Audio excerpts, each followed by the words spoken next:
¿Qué tal amigos? Bienvenidos a Conexión Global. Un abrazo a todos quienes se conectan a través de la señal de Canal 2, a través de nuestros operadores de cable y también a través de las redes sociales. El domingo pasado, Ecuador dio un golpe de timón que si se aprovecha con sabiduría podría ser histórico. Si bien el triunfo de Guillermo Lasso nos deja como resultado que la mayoría votaba por un cambio, las cifras muestran que existe un 47.64% de ecuatorianos que no apoyaron este proyecto. Y en este sentido hay que ser cautelosamente optimistas, dado que el país se encuentra dividido en dos mitades confrontadas y discrepantes que tienen de lado y lado mucho que perdonarse. Preocupa mucho el encontrar grupos de opinión y redes sociales con un rechazo agresivo, casi inquisitivo, a los que se perfilan ya como opositores al nuevo gobierno. Al desterrar el correísmo, se busca desterrar también esa forma de hacer política represiva y autoritaria, esa política de partido único y de verdad inmutable que se dedicó a perseguir a quienes no pensaban como ellos. Es esta historia justamente la que no podemos repetir, a riesgo de convertirnos en aquello que combatíamos, pues habrá que dialogar con aquellos que le apostaron y aún le apuestan a la revolución ciudadana, dialogar y aceptar, tolerar e incluir. Apelar a la nobleza que manda a aceptar el triunfo con humildad, permitir la dignidad en la derrota y no hacer jamás leña del árbol caído. Hoy analizamos el ambiente postelectoral y la expectativa del nuevo gobierno en el país. Lo haremos de la mano de Matías Abad, analista político. Esto es Conexión Global. Adelante, Andrés.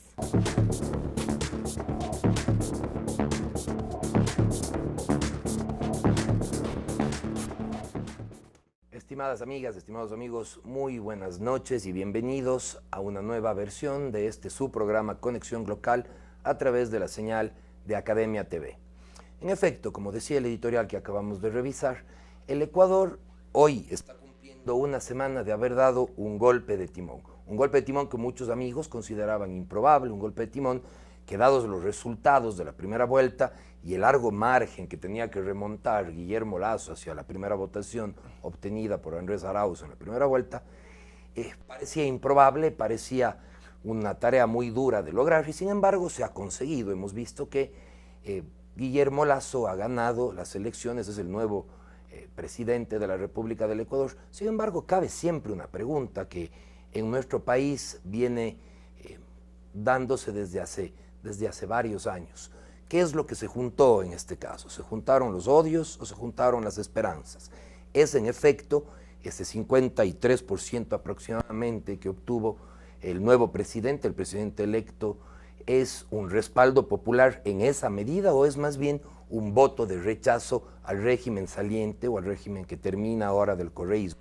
Es decir, estamos viviendo un país que le está apostando a una nueva lógica, que está dando un golpe de timón, que está moviendo el péndulo en otra dirección y estamos caminando ahora hacia un gobierno de derecha con todo lo que esto implica, o simplemente fue una elección, por decirlo de alguna manera, desesperada de los ecuatorianos que eligieron la alternativa que tenían al correísmo, la alternativa que tenían a la revolución ciudadana, sin necesariamente reflexionar a profundidad qué es lo que esta alternativa proponía. Es decir, nos enfrentamos ahora ante un país que tiene un gobierno unido y que va a permitir una gobernabilidad en el futuro, o seguimos en ese país de dos orillas opuestas e irreconciliables que dificultarán el gobierno y nos llevarán a otros nuevos 4 años de caos, de enfrentamiento, de sembrar odios, de sembrar disputas. Creo que es el panorama del nuevo gobierno justamente lo que vamos a analizar en su programa Conexión Global, y para esto tenemos la gentil participación de mi buen amigo, el ingeniero Matías Abad, un analista político de mucha trayectoria, al que le agradezco gentilmente el hacernos el honor de aceptarnos esta invitación. Querido Matías, siempre es un placer tenerte aquí. Estimado Andrés, queridos televidentes de Academia TV, un gusto estar en tu programa y bueno, pues presto a conversar del panorama electoral y político, con mucho gusto. Muchas gracias. Ya hay un tema que quisiera empezar reflexionando o haciéndote una reflexión. Creo que ahora hemos vivido una segunda vuelta un poco más tranquila. Sin embargo, si analizamos un poco lo que pasó en la primera vuelta, este tema de que no se resolvía quién mismo llegaba a la segunda vuelta entre Yacu Pérez Guartambel y Guillermo Lasso, todo este proceso, estas denuncias de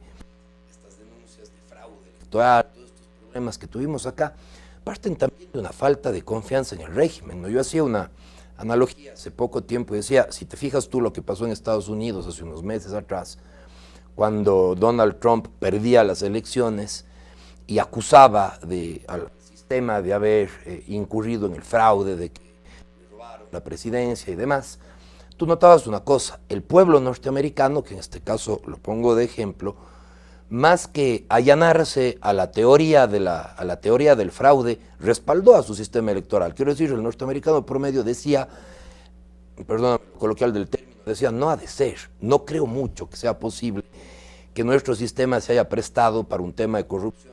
El norteamericano respaldaba y creía y confiaba en su sistema electoral. Cuando ahora más bien lo que tenemos en el Ecuador, claro, ¿no? al primer indicio que te dicen hay un fraude o hubo un problema, la gente dice sí, probablemente sí. Entonces, además, el mismo proceso electoral se lleva por un sistema que tal vez no goza la confianza de la gente. Bueno, en general todas las instituciones en el país están bastante debilitadas.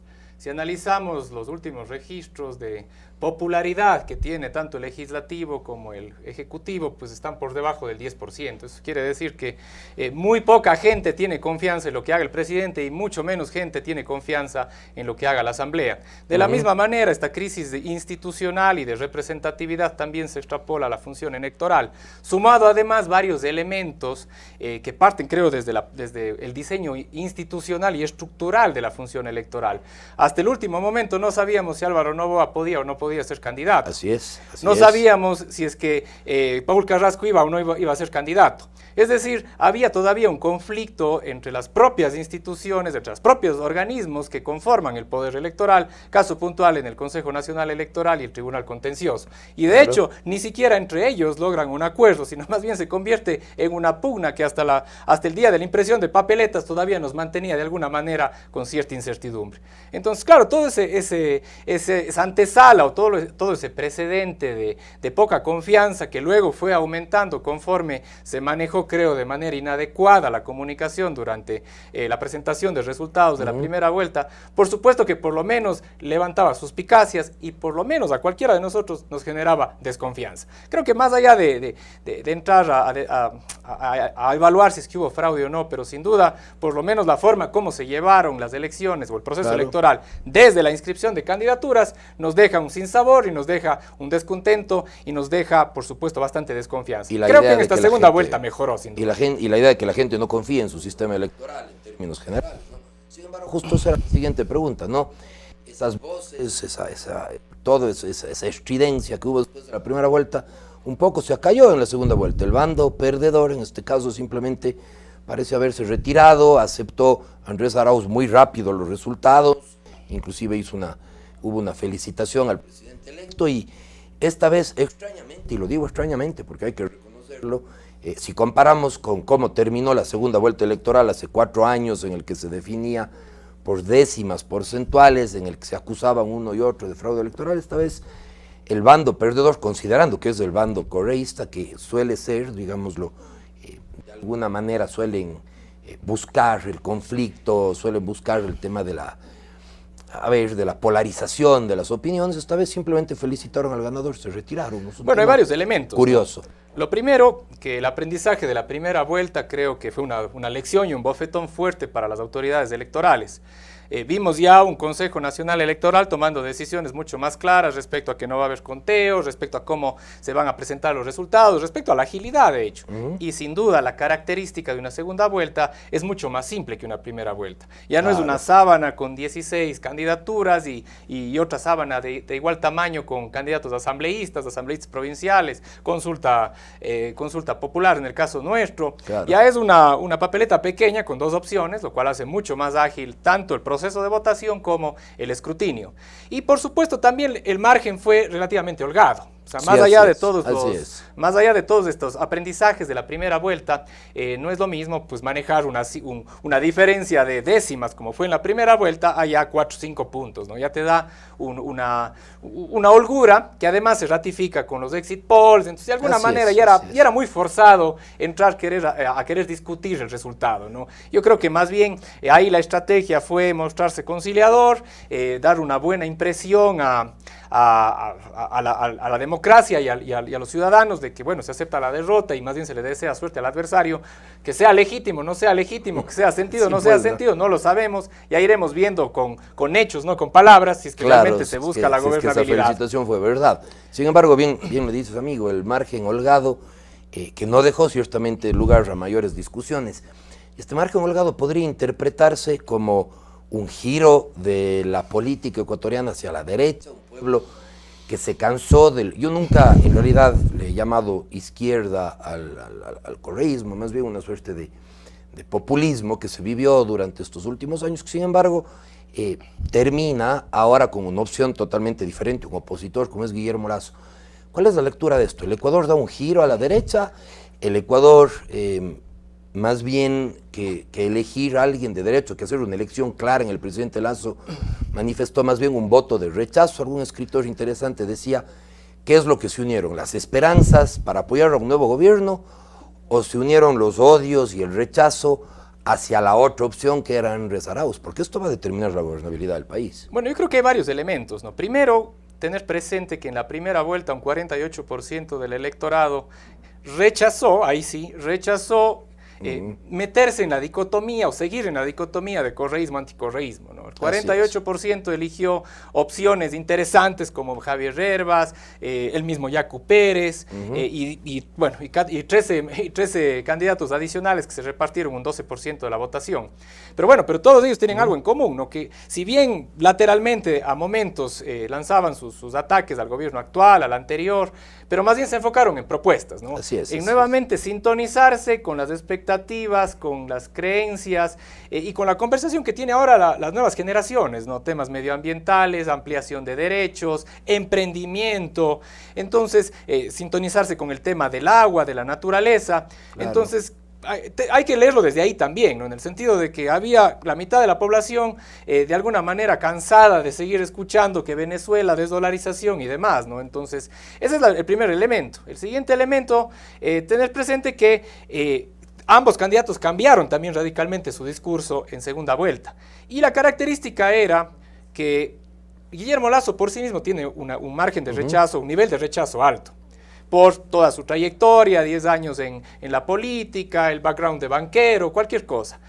Andrés Arauz tenía más o menos un nivel de resistencia, no muy alto en el sentido de que todavía era una figura medio nueva, pero Rafael Correa también tenía un nivel de resistencia quizás aún superior al de Guillermo Lasso. Claro. Entonces, bajo ese escenario, ¿cuál era la estrategia? Asociarle a Andrés Arauz con la figura de Rafael Correa. A ver, un nivel de resistencia parecido al de Jaime Nebot también, ¿no? Porque ojo que ambos candidatos tenían, déjame usar este término, un padrino. Correcto. Solamente que en el caso de Lasso había un liderazgo mucho más marcado. No obstante, claro, creo que vivimos en una sociedad en la que tanto en uno o en otro bando, a veces el tener una figura de un liderazgo demasiado representativo que más bien te proyecta una sombra, termina restándote votos, porque hay, a la larga, hay quien dice que a Nebot le restó votos más que sumar, ¿no? La pregunta en el caso de Arauz es, ¿existió realmente un candidato? Yo creo que mucha gente en la segunda vuelta siguió pensando voto por Lasso, voto por Correa, o sea, llegó a ser tan fuerte la asociación que ahí creo que hizo bien su trabajo Guillermo Lasso, ¿no? En hacer que la figura de Correa esté presente, porque su rechazo no le permitía a Arauz despuntar con sus propias cualidades, que ahí sí hubiera sido un elemento diferenciador para decir, ok, más allá del correísmo, este candidato es joven, con nuevas visiones, interesante. A la larga no quedó eso, ¿no? A la larga quedó nuevamente la dicotomía de 2017, Lasso-Correa, ¿no? Y sin Correa, por supuesto que Andrés Arauz no llegaba a segunda vuelta, hubiera quedado ahí entre los últimos. A la figura de Nebot le atenuó un poquito, ¿no? Claro, o sea, sin Correa, Andrés Arauz no llegaba a segunda vuelta, pero con Correa no te alcanza porque te genera un techo. Exactamente. Sí. Probablemente ese sea uno de los grandes elementos, esta carencia de liderazgo, no, mejor dicho, este liderazgo prestado de alguna manera del presidente Correa. Y creo que si algo hemos visto es que en el Ecuador es muy difícil endosar el voto, ¿no? Es decir, quién sabe con Rafael Correa aquí de candidato, él, si es que eso, obviamente esto fue impedido ya por el gobierno anterior, la consulta popular y todo lo demás, pero con Rafael Correa, él actuando de candidato, quién sabe, era otro gallo el que cantaba este rato y teníamos una reelección, parecido a lo que ocurrió en Argentina, si concursaba por la vicepresidencia, que es lo que se intentó en un principio. Y más bien Guillermo Lasso lo que terminó es por capitalizar un tema interesante. Sin embargo, La pregunta sigue siendo la misma. ¿Se podría decir que el Ecuador dio un giro a la derecha o no lo hicimos tan conscientemente y más bien se generó un rechazo? A ver, yo creo que más bien Guillermo Lasso está dando un giro al centro. Esta es un poco mi teoría. Porque Interesante. Si en algo o si algo le permitió a Guillermo Lasso crecer electoralmente como un indeciso que le daba medio igual a ambas candidaturas, que de pronto que sea un 10% y es un porcentaje que definió la elección.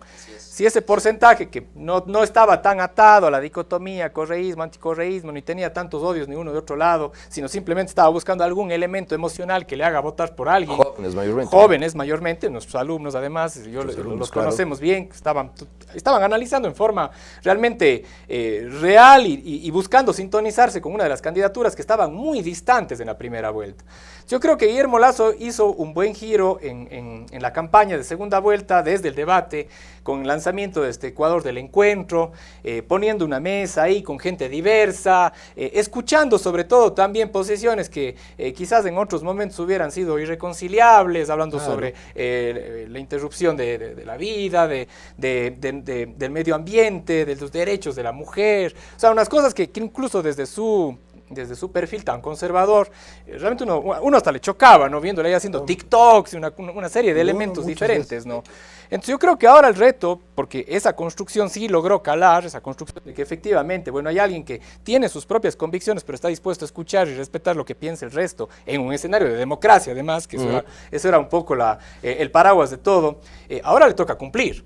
Y yo creo que volver nuevamente a la derecha y no al centro y un poquito a la derecha, creo que le podría hacer mucho daño. Entonces, yo creo que un poco va a ser un gobierno más moderado, quizás en una perspectiva más liberal social, más que liberal conservador. Porque hay que consolidar ese liderazgo, ¿no? Y además, un poco se rompe ya la dicotomía izquierda-derecha, que es un tema que vamos a analizar ahora mismo, inmediatamente después de regresar de este breve corte. Estimadas amigas, estimados amigos, estamos con el ingeniero Matías Abad en su programa Conexión Local por Academia TV. Acompáñenos, por favor.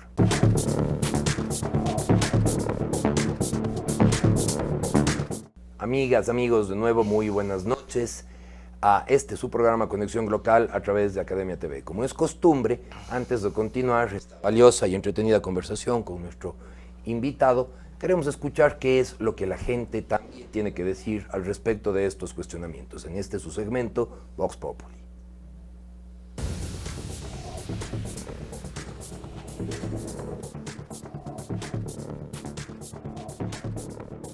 Que sea un cambio, porque realmente estábamos con el correísmo y sí tengo esperanzas de que cambie. Que empiece con fuentes de trabajo, porque hay muchos jóvenes que están sin trabajo, los padres también están desempleados y hay mucha miseria. Que cumpla con lo que él ofreció a las madres solteras, que dijo que va a ayudar, porque son muchas madres solteras que andamos así luchando por la vida, y que eso cumpla lo que él dijo. Confío en que Lasso va a ser un buen presidente, entonces espero que de las pocas propuestas que yo sé, que las cumpla.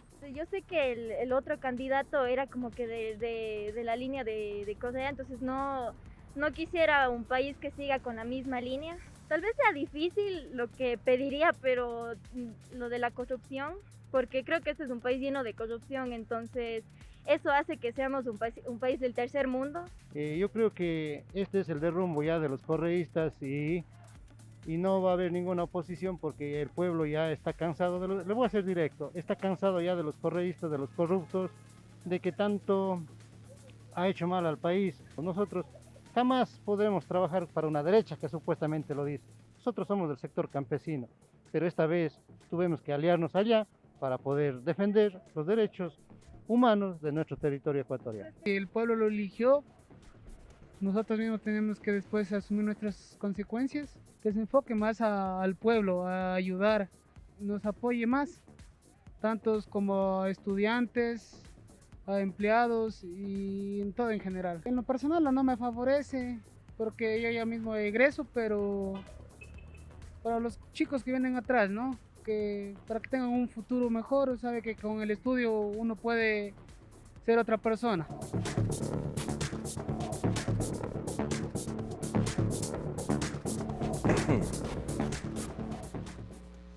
Nuevamente, bienvenidos amigos y amigas a su programa Conexión Local. Continuamos con la conversación que llevábamos con nuestro invitado, nuevamente agradeciendo, Matías, tu presencia. Un tema del que hablábamos justo por interno mientras veíamos este tema del Vox Populi, ¿no? La gente, más que decir empezó el gobierno de Lasso o entramos a un nuevo gobierno, la gente habla del correísmo, ¿no? La gente sigue diciéndote, se terminó el correísmo, por fin acabamos con el correísmo, este fue el derrumbe del correísmo, lo que nos da dos elementos. Número uno, la gente sigue hablando más de salir del correísmo que de la lógica de entrar a un nuevo gobierno. Ahí había un ciudadano, aparentemente del pueblo campesino, de algún tipo de organización campesina, en la que decía, casi que no nos tocó más, nos tuvimos que aliar a esta nueva alternativa para evitar que se sigan vulnerando los derechos humanos, es decir, para evitar el correísmo, ¿no? Creo que es un tema que de pronto justamente puede plantear algunas dudas a la gobernabilidad. No sabemos si el día de mañana en realidad el gobierno de Guillermo Lasso entra con toda la legitimidad de haber ganado las elecciones, sin embargo, no sabemos si es que entra con la gobernabilidad de un pueblo que respaldó la opción Guillermo Lasso, o más bien con las serias dudas que te dejaría el hecho de saber que eres un presidente electo a causa de un voto rechazo, es decir, que tu elección se debe también en mucho a que simplemente la gente encontró tal resistencia al correísmo que tú fuiste la opción lógica sin necesariamente ser la preferida, sin necesariamente ser el resultado de la reflexión popular. Eso puede plantear algunas dudas a las posibilidades del gobierno, el nuevo mandatario, Matías. Bueno, yo creo que, como bien señalas, el primer desafío, el primer reto que tiene Guillermo Lasso es la gobernabilidad. La gobernabilidad tanto desde la Asamblea, en el sentido de que tiene que buscar los suficientes aliados para poder viabilizar su proyecto de gobierno. Recordemos que una buena parte de su proyecto o de su plan de gobierno incluye reformas de tipo económica, de tipo tributarias, que necesariamente tienen que ser aprobadas por la Asamblea Nacional.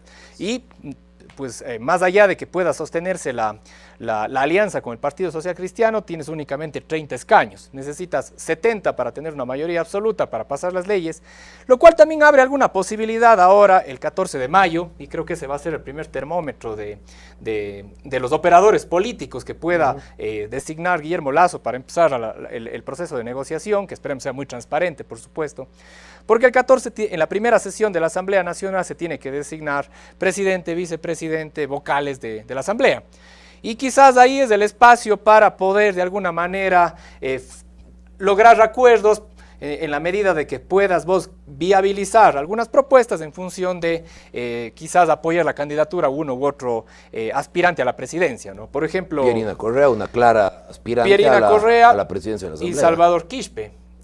Salvador Quispe se ha presentado o ha sido muy explícito en decir que, bueno, ya le toca por toda su trayectoria, por estar liderando el bloque de Pachacutic. Y tienen los votos. Pero no tienen todos. Pachacutic tiene, sumado con la izquierda democrática, suponiendo que se mantenga ese acuerdo que se suscribió hace algunos días, tienes 45 escaños, todavía lejos de los 70 necesarios, y que incluso si sumas las minorías tampoco te alcanzaría, porque están alrededor de 13. Entonces necesariamente o se une el bloque Pachacutic con, creo, el Partido Social Cristiano, Izquierda Democrática, o en su defecto empezamos, como también es un recurso, con ciertas mayorías móviles para aprobar temas específicos. Exacto.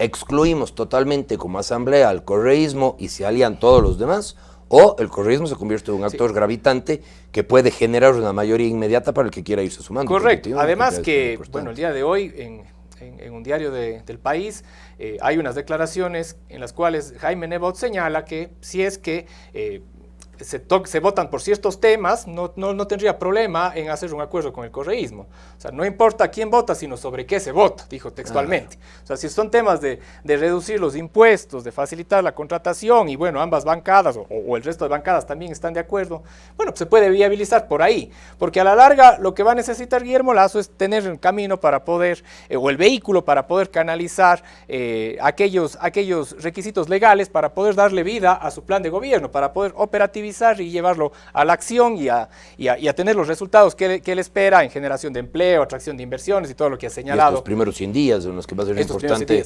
De hecho, él ya indicó que, o sea, el primer día ya va a presentar una reforma tributaria, ¿no? Esa reforma tributaria, la iniciativa económica siempre está a cargo del Ejecutivo, esa iniciativa tributaria irá a la Asamblea bueno, pues ya en el 24 de mayo o el 25 de mayo que llegue, ya estaremos con una asamblea conformada, con un presidente, un vicepresidente, comisiones, y ahí veremos cómo se resolvió este enigma, porque realmente es una encrucijada bien compleja. Claro, una iniciativa tributaria que va a ser compleja porque por un lado reduce el IVA en algunos elementos, elimina el IVA para otros productos, desaparece el impuesto a la salida de divisas. Progresivamente. Progresivamente va reduciendo también el tema del impuesto a los consumos especiales y esto te va a generar una brecha fiscal en un Ecuador que viene ya bastante desfinanciado. Y además de una gestión de una presidencia que viene siendo, yo no sé si históricamente habrá habido un presidente que haya terminado el mandato, porque también tuvimos a los que el pueblo les exigió que salgan. Incluso creo que los que el pueblo exigió que salgan tenía mayor popularidad. Sí,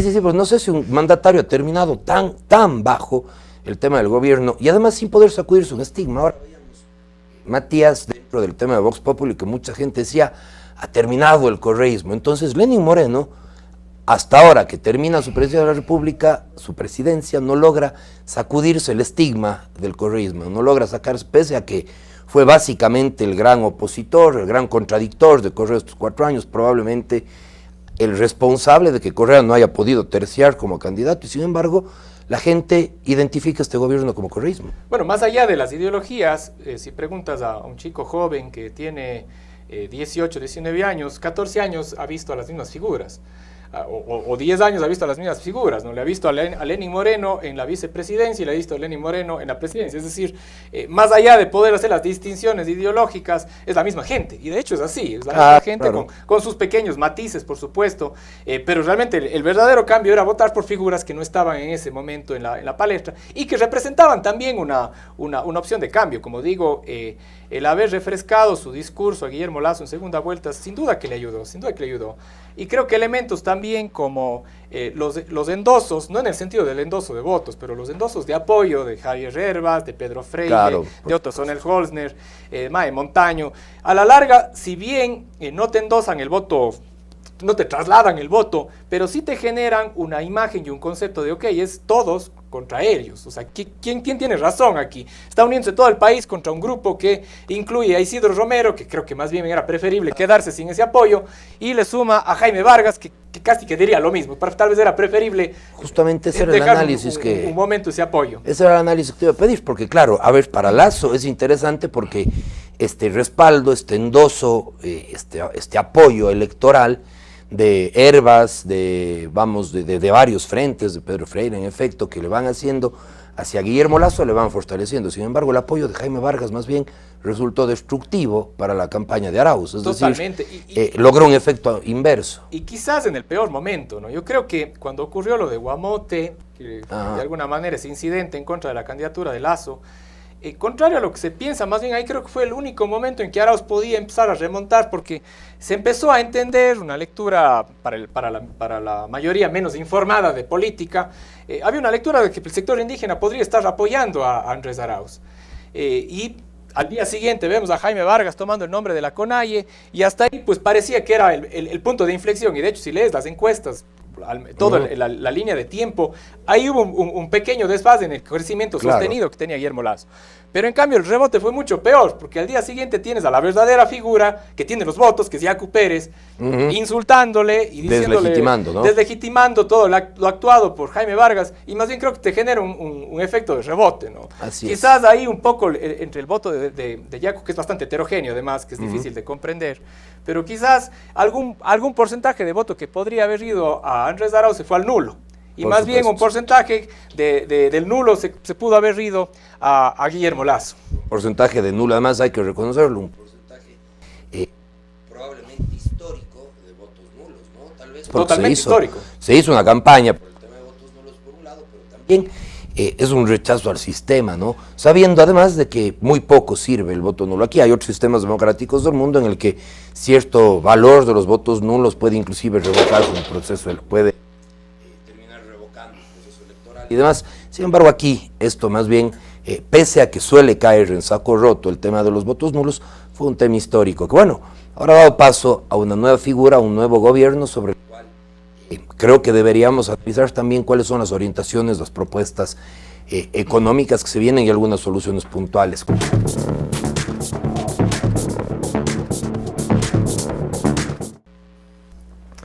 estimados amigas y amigos, nuevamente bienvenidos a este su programa Conexión Local.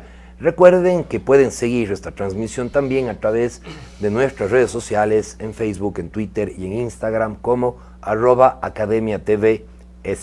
Y recuerden también que este programa será reprisado el día de mañana, lunes, a la misma hora, en este su espacio de Academia TV. Estimado Matías, conversábamos antes de la pausa de que ahora viene, bueno, lo queramos o no, un giro hacia una derecha moderada, hacia una derecha atemperada, digámoslo así, sin embargo, derecha al final del día, y lo que significa que van a haber algunos cambios sumamente importantes. Hemos tenido 10 años de un correísmo agresivo, de un estatismo prácticamente que venía, y luego iremos analizando el tema de las libertades de expresión, el tema político, pero en el tema económico, que venía haciendo crecer al Estado, que venía endeudando agresivamente al gobierno nacional, que venía centralizando enormemente, y esto a nosotros los cuencanos nos ha afectado de una manera impresionante, el enorme nivel de centralización que ha tenido, o de recentralización que ha tenido el gobierno central. Basta ver nada más como a Cuenca no existe para las vías, Cuenca no existe para los recursos, Cuenca no existe para la inversión,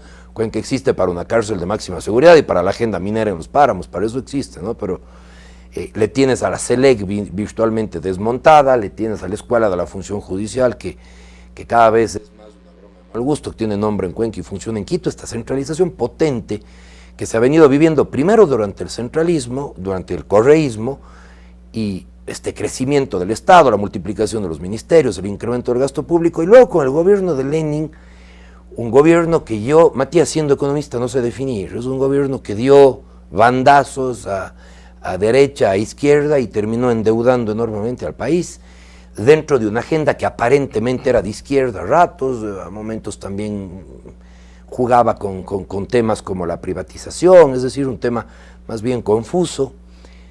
Y de pronto cerramos este capítulo el pasado domingo y abrimos una agenda de derecha moderada, que habla de reducir impuestos, que habla de privatizar, que habla de algunos temas interesantes. ¿Cómo vemos el Ecuador va a poder aceptar de buen humor este cambio tan radical o de pronto habrá que ir construyendo? Bueno, yo creo que hay 3 prioridades previo a darle la concepción ideológica. Quizás en la segunda sí puede haber esos elementos, pero yo creo que lo primero que va a tener que ocuparse el presidente entrante desde el día 1 es reestructurar el plan de vacunación. O sea, yo no creo que se puede avanzar a nada más si no es realmente con un plan organizado, que nosotros tengamos más o menos un cronograma que se esté cumpliendo y que se cumpla respecto a cuándo nos iremos vacunando todos, para que de ahí podamos avanzar en el resto de cosas. Paralelamente, yo creo que sí va a haber tiene que buscarse una reactivación económica a partir de fortalecer el sector privado. Así se quiera redistribuir la riqueza, pues la riqueza no hay. O sea, en este momento no hay mucha discusión de eso, no hay cómo seguirle apostando al Estado como generador de riqueza ni generador de trabajo, porque finalmente el Estado está prácticamente en cero, no está quebrado. De hecho, difícil es pagar los sueldos a la interna que hacer otro tipo de acciones. Entonces, ahí creo que viene el componente ideológico y ahí viene un poco las medidas y las reformas y las leyes que van a aprobarse para facilitar, incentivar y sobre todo dar confianza al sector privado, ¿no? El sector privado lo que necesita es certezas de que las reglas del juego se van a sostener en el tiempo, y de hecho ya solo el hecho de haber elegido o solo el resultado electoral del domingo ya dio confianza en los mercados internacionales, ¿no? Ya vimos el efecto en el riesgo país, en la subida de precios de los bonos, incluso en el propio sistema financiero nacional, ¿no? Yo he empezado a escuchar que en estos días ha habido mucha dinámica de préstamos y de gente que quiere arriesgar un poco más. La caída del riesgo país, ¿no? La caída del riesgo país, por supuesto. Entonces, todo ese escenario tiene que configurarse sumado también a lo que bien señalabas, reducir cierto tipo de impuestos, el impuesto a la salida de divisas, a los consumos especiales, y otro tipo de facilidades que tendrán que más bien decir, ok, aquí está el escenario, el Estado no puede seguir haciéndose cargo, o sea, el sector privado en este momento tiene que tomarse el país al hombro, tiene que arriesgar. Aquellos inversionistas que estaban durante este último año esperando a ver qué pasa, a ver quién gana las elecciones. Bueno, ya hay definiciones, ahora toca que ellos también arriesguen y que también cumplan con honestidad y transparencia todas sus obligaciones tributarias, ¿no? Y el tercer elemento, un poco para hacer la idea, es más allá de la ideología, y creo que eso lo tiene claro el presidente entrante, hay que apoyar a ese segmento que está en situación de extrema vulnerabilidad, que no tiene para comer. O sea, 4 de cada 10 ecuatorianos, según la última estadística, no tiene dificultades para acceder al alimento. Y 7 de cada 10 ecuatorianos no está con un empleo adecuado. Así es, esto es un tema dramático. El tema de cerrar la brecha de la pobreza, el tema del empleo, es un tema que tiene que abordarse inmediatamente. Y ahí viene una de las grandes preocupaciones, ¿no? Tradicionalmente la gente le ha preocupado muchísimo la idea que se ha venido vendiendo del banquero, que valga la pena decir es simplemente un empresario, no tiene nada de malo, pero la idea que se ha venido vendiendo es esta, ¿no? De que el gobierno de derecha, más que solucionarte la pobreza, lo que hace es más bien concentrar la riqueza en los grupos de élite, ¿no? Si recordamos un poco los gobiernos los últimos gobiernos de derecha que hemos tenido, tan lejanos como probablemente el de Sixto Durán Ballén y Alberto Dajico, más atrás todavía el de Don Ferros Cordero, eran gobiernos que concentraron enormemente la riqueza, es decir, que empezaron a gobernar para las élites de la costa, y luego además tuvimos otros. Me acuerdo que el pueblo en aquel entonces hablaba en cambio de los procesos de privatización, prácticamente poner al país entero a la venta. Recordemos los casos de Andinatel y Pacifictel, ¿verdad?, cuando se privatizaba el tema de las telecomunicaciones, que el correísmo volvió a nacionalizar. Vemos todo este tema me acuerdo del TLC, ¿no es cierto?, que generaba tanta resistencia en el pueblo, que este TLC, este Tratado de Libre Comercio, que ha tenido consecuencias desastrosas en México, por ejemplo, ¿no?, que ha terminado prácticamente destruyendo la economía mexicana o polarizándola en centros económicos muy poderosos. De pronto la gente sí va, una vez que nos vayamos, que se vayan asentando el polvo y nos demos cuenta de que estamos en un gobierno de derecha, ese gobierno de derecha tendrá que ser un gobierno moderado, que, como dices bien, se preocupe de cerrar las brechas de pobreza, se preocupe de que llegue alimento a la mesa de las personas, por supuesto incentiva el sector privado. Creo que no podemos olvidar la importancia del sector privado y de los emprendedores, pero teniendo cuidado de que esa derecha no se vaya al extremo de empezar a hablar ya de cuestiones agresivas, privatizaciones, TCLs, ¿no? Galeano decía que no hay nada más peligroso que la derecha cuando es diestra y la izquierda cuando es siniestra, ¿no? ¿Te acuerdas? Entonces, creo que hay que modular y, como tú dices, mantenernos de pronto en el centro lo que se pueda, ¿no? Bueno, yo creo que hacia allá va un poco el tema, porque si analizas los grupos que le confiaron, y estamos viendo en las entrevistas y demás, aquellos que confiaron el voto en Guillermo Lasso no necesariamente comulgan con el ideario liberal conservador. Claro. Yo creo que más bien va a haber una transición o van a mantenerse elementos de libre mercado, de apertura al mundo, pero también con un mantenimiento de un estado de bienestar que especialmente fortalezca los sistemas de salud, que eso es indispensable en este momento, la educación, la seguridad, y también este apoyo específico a esos sectores en situación de mayor vulnerabilidad, que como bien señalas y planteábamos de estadística, o sea, asciende al 40%, o sea, el 40% de la gente tiene alguna dificultad para conseguir alimentos, es decir, para garantizar su vida. Entonces, yo creo que estos... tema de empleo, acceso al crédito, ¿no? Esta coyuntura yo creo que hace que se repiense mucho el plan central o inicial de Guillermo Lasso y tenga que responder a la realidad actual, así como cualquier candidato, o si hubiera ganado el mismo Yacu Pérez, él mismo dijo que en estas circunstancias sería hasta favorable firmar un acuerdo comercial con la Unión Europea, en una entrevista en un canal de televisión. ¿Por qué? Porque viendo cómo están las cosas, tener la posibilidad de exportar productos a los Estados Unidos, con quien tenemos un alto nivel de complementariedad, que habrán ciertos ítems en los cuales compitamos, pero en la gran mayoría son cosas que nosotros no tenemos y que ellos no tienen. Commodities, ¿no? Exacto. Entonces, nosotros vendemos frutas, vendemos productos de bajo contenido de manufactura, y bueno, pues traemos computadoras, iPads y cosas que realmente no las hacen aquí.